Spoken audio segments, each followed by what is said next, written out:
ಭಾರತದಲ್ಲಿ ಯಾವ ಪ್ರಾಣಿಯ ಹಾಲು ತುಂಬಾ ದುಬಾರಿಯಾಗಿದೆ?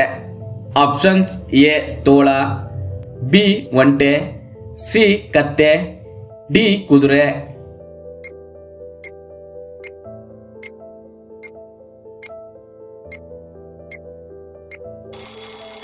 ಸರಿಯಾದ ಉತ್ತರ ಆಪ್ಷನ್ ಸಿ ಕತ್ತೆ. ಪೆನ್ಸಿಲ್ ತಯಾರಿಸಲು ಯಾವ ಮರದ ಕಟ್ಟಿಗೆಯನ್ನು ಬಳಸುತ್ತಾರೆ? ಆಪ್ಷನ್ಸ್: ಎ ಹಲಸಿನ ಮರ, ಬಿ ಟೇಕು ಮರ, ಸಿ ದೇವದಾರು ಮರ, ಡಿ ಮಾವಿನ ಮರ.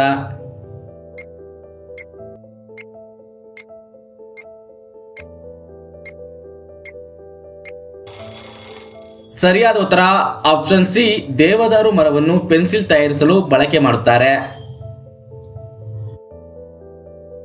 ಶುಕ್ರವಾರ ಜನಿಸಿದವರ ಸ್ವಭಾವ ಹೇಗಿರುತ್ತದೆ? ಆಪ್ಷನ್ಸ್: ಎ ಸಾಮಾಜಿಕವಾಗಿ ತೊಡಗಿಕೊಳ್ಳುವುದು, ಬಿ ಅಲಂಕಾರ ಪ್ರಿಯ, ಸಿ ಹಣ ಸಂಪಾದನೆ ಕೌಶಲ, ಡಿ ಎಲ್ಲರನ್ನೂ ಸೆಳೆಯುವ ಗುಣ.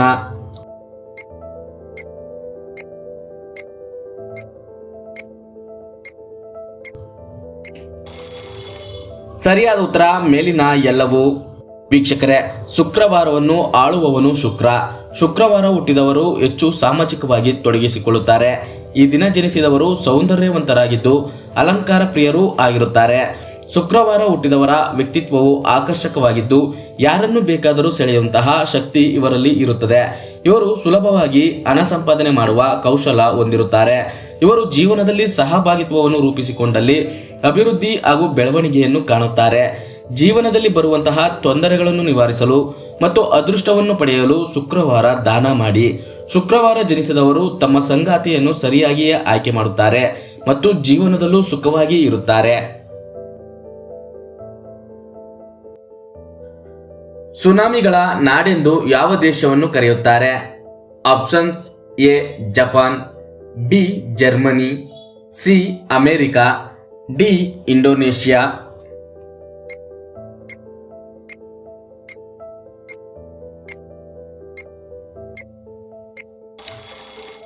ಸರಿಯಾದ ಉತ್ತರ ಆಪ್ಷನ್ ಎ ಜಪಾನ್. ಕರ್ನಾಟಕ ರಾಜ್ಯದ ವೃಕ್ಷ ಎಂದು ಪರಿಗಣಿಸಲಾಗಿರುವ ಮರ ಯಾವುದು? ಆಪ್ಷನ್ಸ್: ಎ ಅರಳಿ ಮರ, ಬಿ ಬೇವಿನ ಮರ, ಸಿ ಆಲದ ಮರ, ಡಿ ಗಂಧದ ಮರ.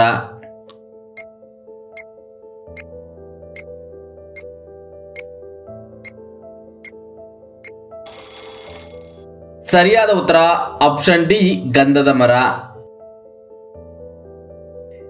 ಮೇಕ್ ಇನ್ ಇಂಡಿಯಾ ಎಂಬ ಘೋಷಣೆಯನ್ನು ಸೃಷ್ಟಿಸಿದವರು ಯಾರು? Options: A Narendra Modi, B Gurucharan Das, C Surjit Singh Bhalla, D Raghuram Rajan.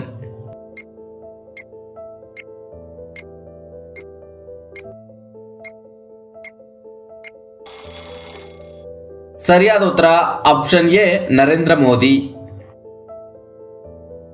ಪ್ರತಿದಿನ ಮೊಸರು ತಿಂದರೆ ಯಾವ ಕಾಯಿಲೆಗಳು ವಾಸಿಯಾಗುತ್ತದೆ? ಆಪ್ಷನ್ಸ್: ಎ ಹೃದಯದ ಸಮಸ್ಯೆ, ಬಿ ಹೊಟ್ಟೆ ಉರಿ, ಸಿ ಮಲಬದ್ಧತೆ, ಡಿ ಅಧಿಕ ರಕ್ತದೊತ್ತಡ.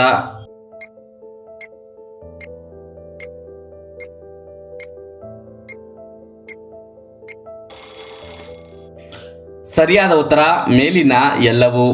ವೀಕ್ಷಕರೇ, ಮೊಸರು ಪೋಷಕಾಂಶಗಳ ಆಗರವಾಗಿದ್ದು ಆರೋಗ್ಯಕ್ಕೆ ಬಹಳ ಒಳ್ಳೆಯದು. ಇದು ಕೇವಲ ದೇಹದ ಆರೋಗ್ಯ ಮಾತ್ರವಲ್ಲ, ಚರ್ಮದ ಕಾಂತಿಯನ್ನು ಸಹ ಹೆಚ್ಚಿಸುತ್ತದೆ. ಪ್ರತಿದಿನ ಸ್ವಲ್ಪ ಮೊಸರು ಸೇವಿಸುವುದರಿಂದ ದೇಹವನ್ನು ತಂಪಾಗಿರಿಸುತ್ತದೆ ಮತ್ತು ಹೊಟ್ಟೆ ಉರಿಯನ್ನು ಕಡಿಮೆ ಮಾಡುತ್ತದೆ. ಆಯುರ್ವೇದದಲ್ಲಿ ಮೊಸರು ತನ್ನದೇ ಆದ ಸ್ಥಾನವನ್ನು ಹೊಂದಿದೆ. ಮೊಸರನ್ನು ಸಕ್ಕರೆ ಜೊತೆ ಸೇರಿಸಿ ಸೇವನೆ ಮಾಡುವುದರಿಂದ ಅನೇಕ ಆರೋಗ್ಯ ಲಾಭಗಳನ್ನು ಸಹ ಪಡೆಯಬಹುದು.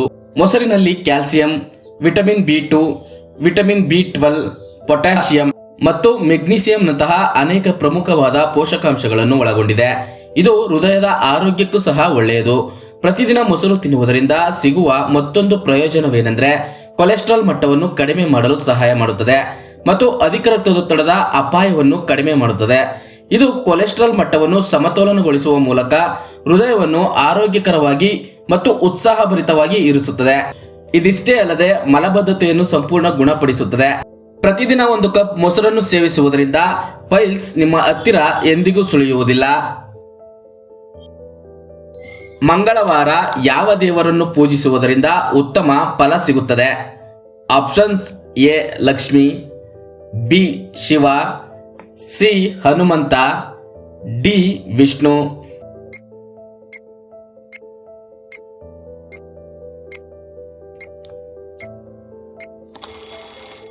ಸರಿಯಾದ ಉತ್ತರ ಆಪ್ಷನ್ ಸಿ ಹನುಮಂತ.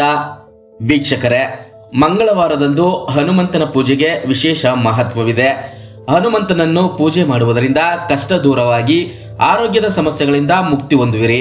ಪ್ರತಿ ಮಂಗಳವಾರ ಹನುಮಂತನನ್ನು ಪೂಜಿಸುವುದರಿಂದ ಆಸೆಗಳು ಈಡೇರುತ್ತವೆ ಎನ್ನುವ ನಂಬಿಕೆ ಇದೆ. ಈ ದಿನದಂದು ವಿವಾಹಿತರು ಕೂಡ ಬ್ರಹ್ಮಚರ್ಯವನ್ನು ಪಾಲಿಸುವುದರಿಂದ ಹನುಮಂತನ ಆಶೀರ್ವಾದ ಪಡೆಯುತ್ತಾರೆ. ಹನುಮಂತನನ್ನು ಪೂಜಿಸುವವರು ಪೂಜೆಗೂ ಮುನ್ನ ಸ್ನಾನ ಮಾಡಿ ಸ್ವಚ್ಛವಾದ ಬಟ್ಟೆಯನ್ನು ಧರಿಸಬೇಕು. ಈ ದಿನ ಉಪವಾಸ ಮಾಡುವವರು ಮಾಂಸಾಹಾರ ಮತ್ತು ಮದ್ಯಪಾನದಿಂದ ದೂರವಿರಬೇಕು. ಹನುಮಂತನನ್ನು ಪೂಜಿಸುವಾಗ ಕಪ್ಪು ಮತ್ತು ಬಿಳಿ ಬಣ್ಣದ ಬಟ್ಟೆಯನ್ನು ಧರಿಸಿ ಪೂಜಿಸಬಾರದು. ಕೆಂಪು, ಕೇಸರಿ ಅಥವಾ ಹಳದಿ ಬಣ್ಣದ ಬಟ್ಟೆಯನ್ನು ಧರಿಸಿ ಪೂಜೆ ಮಾಡಬಹುದು. ಸಿಂಹದ ಯಾವ ಅಂಗವನ್ನು ನೋಡಿ ಅದರ ವಯಸ್ಸನ್ನು ಕಂಡುಹಿಡಿಯುತ್ತಾರೆ? ಆಪ್ಷನ್ಸ್: ಎ ಬಾಲದ ಉದ್ದ, ಬಿ ಉಗುರಿನ ಉದ್ದ, ಸಿ ಕೂದಲಿನ ಬಣ್ಣ, ಡಿ ಮೂಗಿನ ಬಣ್ಣ.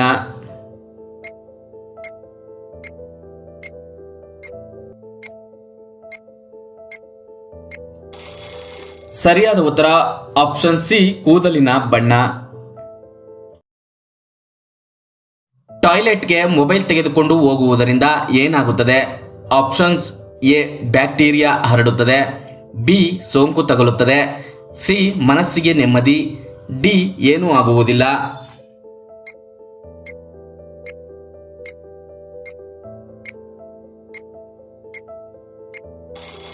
ಸರಿಯಾದ ಉತ್ತರ ಆಪ್ಷನ್ ಎ ಬ್ಯಾಕ್ಟೀರಿಯಾ ಹರಡುತ್ತದೆ ಮತ್ತು ಆಪ್ಷನ್ ಬಿ ಸೋಂಕು ತಗುಲುತ್ತದೆ. ವೀಕ್ಷಕರೇ, ಇತ್ತೀಚಿನ ದಿನಗಳಲ್ಲಿ ಟಾಯ್ಲೆಟ್ಗೆ ಹೋಗುವಾಗ ಜೊತೆಯಲ್ಲಿ ಮೊಬೈಲ್ ತೆಗೆದುಕೊಂಡು ಹೋಗುವ ಪ್ರವೃತ್ತಿ ಹೆಚ್ಚಾಗಿದೆ. ಆದರೆ ಈ ರೀತಿ ಮಾಡುವುದು ತುಂಬಾ ಅಪಾಯಕಾರಿ. ಒಳಗೆ ಶೌಚ ಮಾಡುವಾಗ ಹಲವು ಬ್ಯಾಕ್ಟೀರಿಯಾ ಹಾಗೂ ರೋಗಾಣುಗಳು ಮೊಬೈಲ್ ಮೇಲೆ ಕುಳಿತುಕೊಳ್ಳುತ್ತವೆ ಎಂದು ಅಧ್ಯಯನಗಳು ತಿಳಿಸಿವೆ. ಟಾಯ್ಲೆಟ್ ಬಳಿಕ ಸೋಪು ಹಾಕಿ ಕೈ ತೊಳೆದುಕೊಂಡರೂ ಉಪಯೋಗವಿಲ್ಲ. ಮೊಬೈಲ್ ಮೇಲಿನ ಬ್ಯಾಕ್ಟೀರಿಯಾ ತುಂಬಾ ಅಪಾಯಕಾರಿ. ಅದರಲ್ಲೂ ಸಾರ್ವಜನಿಕ ಶೌಚಾಲಯದಲ್ಲಿ ಅಪಾಯದ ಪ್ರಮಾಣ ಇನ್ನೂ ಹೆಚ್ಚು. ಮೊಬೈಲ್ ಬಳಸುತ್ತಾ ಅದು ಬಿಸಿಯಾಗುವುದರಿಂದ ಬ್ಯಾಕ್ಟೀರಿಯಾಗಳು ಇನ್ನೂ ಹೆಚ್ಚಾಗುತ್ತವೆ. ಮೊಬೈಲ್ ಅಷ್ಟೇ ಅಲ್ಲ, ಟೂತ್ ಬ್ರಷ್, ಟವೆಲ್ ಕೂಡ ಬಾತ್ರೂಮ್ನಲ್ಲಿದ್ದರೆ ಅವುಗಳ ಮೇಲೂ ರೋಗಾಣುಗಳು ಕುಳಿತುಕೊಳ್ಳುತ್ತವೆ. ಇದರಿಂದ ಬ್ಯಾಕ್ಟೀರಿಯಾಗಳು ಹರಡಿ ಸೋಂಕು ತಗುಲುತ್ತದೆ. ಈ ವಿಡಿಯೋ ನಿಮಗೆ ಇಷ್ಟವಾಗಿದ್ರೆ ಒಂದು ಲೈಕ್ ಮಾಡಿ ಹಾಗೂ ನಿಮ್ಮ ಅನಿಸಿಕೆಯನ್ನು ಕಮೆಂಟ್ ಬಾಕ್ಸ್ನಲ್ಲಿ ತಿಳಿಸಿ ಹಾಗೂ ನಮ್ಮ ಚಾನಲ್ಗೆ ಸಬ್ಸ್ಕ್ರೈಬ್ ಆಗಿ.